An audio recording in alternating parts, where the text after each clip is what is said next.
ایک پرانے اسلامی گاؤں میں ایک نابینا فقیر مسجد کے باہر بیٹھا رہتا تھا۔ لوگ اسے بہت کم اہمیت دیتے تھے، مگر وہ ہر وقت اللہ کا ذکر کرتا رہتا تھا۔ وہ فقیر بھوکا رہ جاتا مگر کبھی شکایت نہ کرتا۔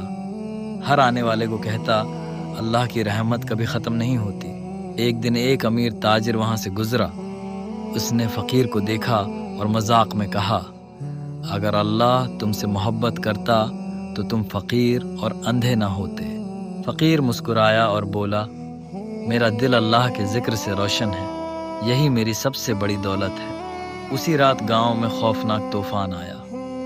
بارش، آندھی اور اندھیرا ہر طرف پھیل گیا۔